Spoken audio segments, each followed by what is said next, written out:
ایک وقت کی بات ہے، ایک بہت بڑا اور خوبصورت ملک تھا جس کا نام گلستان تھا۔ اس ملک کا شہزادہ اپنی خوبصورتی پر بہت مغرور تھا۔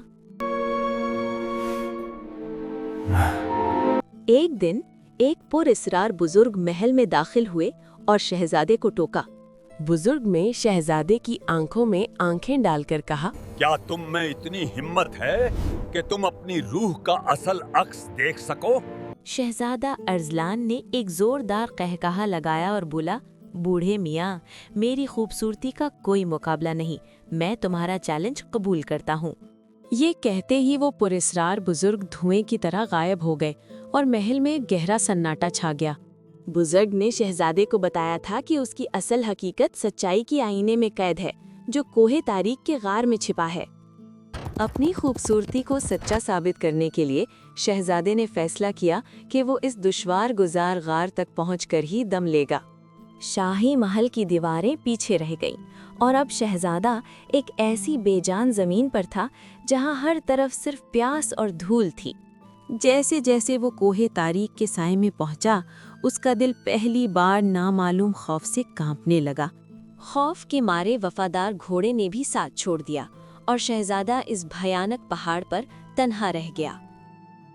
اب نہ کوئی تخت تھا اور نہ ہی کوئی خادم، صرف وہ تھا، اس کا ٹوٹا ہوا غرور اور سچائی کی تلاش۔ آخر کار وہ اس پراسرار غار کے دہانے پر پہنچ گیا جہاں سچائی کا آئینہ اس کا منتظر تھا۔ غار کے اندر قدم رکھتے ہی باہر کا شور تھم گیا اور ایک ایسی خاموشی چھا گئی جو روح کو کپ کپا دے۔ غار کے عین درمیان میں وہ جادوئی آئینہ موجود تھا جس کی چاندی جیسی چمک سے پورا غار روشن ہو رہا تھا۔ جیسے ہی شہزادہ آئینے کے قریب پہنچا، اس کا عکس اس سے جدا ہو گیا اور اسے اس کی روح کی کالی حقیقت دکھانے لگا۔ آئینے سے آواز آئی، اے ازلان، تم باہر سے تو خوبصورت ہو، لیکن تمہارے اندر صرف دوسروں کی تحقیر اور کالا اندھیرا ہے۔ آئینے نے اسے وہ تمام چہرے دکھائے جن کا اس نے دل دکھایا تھا۔ اسے احساس ہوا کہ اس کا لہجہ کتنا زہریلا اور اس کا رویہ کتنا گھٹیا تھا۔ شہزادے کی آنکھوں سے نکلنے والے ندامت کی آنسوؤں نے اس کے تکبر کی آگ کو ٹھنڈا کر دیا۔ اس نے پہلی بار اپنے گناہوں کا اعتراف کیا۔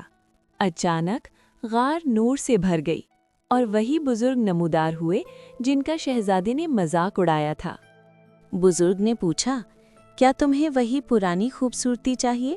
لیکن شہزادے نے اپنے بدلے ہوئے دل کو چن لیا اور مڑ کر چل دیا۔ شہزادہ اب بدل چکا تھا۔ اسے احساس ہو گیا تھا کہ اصل خوبصورتی چہرے میں نہیں بلکہ نیت اور اخلاق میں ہوتی ہے۔ وہ اب محل کے اونچے برجوں سے دور کھیتوں کی زرخیز مٹی میں اپنا پسینہ بہاتا تھا۔ اس کی ذات کا تکبر محنت اور عاجزی کی دھول میں کہیں گم ہو چکا تھا۔ اس کی زبان کی تلخی اب علم اور محبت کی مٹھاس میں بدل چکی تھی۔ وہ بچوں کو زندگی کے وہ اسباق سکھا رہا تھا جو اس نے خود اتنی مشکل سے سیکھے تھے۔ بادشاہ نے جب اپنے بیٹے کو اس حال میں دیکھا تو اس کی آنکھیں خوشی سے بھر گئیں۔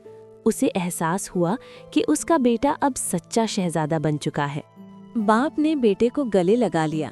اسے آج اپنے بیٹے پر فخر تھا۔ شہزادے نے اب محل کی آسائشیں چھوڑ کر عوام کے لیے گھر اور درسگاہیں بنانا شروع کر دیں۔ وہ بیماروں کی تیمارداری کرتا اور دکھی دلوں کے لیے مرہم بن گیا۔ جب بھی بستی پر کوئی آفت آتی، شہزادہ سب سے پہلے ڈھال بن کر سامنے کھڑا ہوتا۔ اسے اب اپنے پرانے چہرے کی ضرورت نہ تھی، کیونکہ اس کی روح اب ستاروں سے زیادہ روشن تھی۔ بادشاہ نے اسے شاہی لباس پہنانا چاہا، مگر شہزادے نے کہا کہ اسے اب تاج کی نہیں، عوام کے دکھ سکھ بانٹنے کی ضرورت ہے۔ اب محل کے دروازے سب کے لیے کھل گئے تھے۔ انصاف اب صرف امیروں کے لیے نہیں بلکہ ہر غریب کی دہلیز پر تھا۔ وقت گزرتا گیا، شہزادے کا چہرہ تو نہ بدلا مگر اس کی نیکی کی خوشبو پورے ملک میں پھیل گئی۔ یاد رکھیے، اصل خوبصورتی آئینے میں نہیں بلکہ دوسروں کے کام آنے میں چھپی ہے۔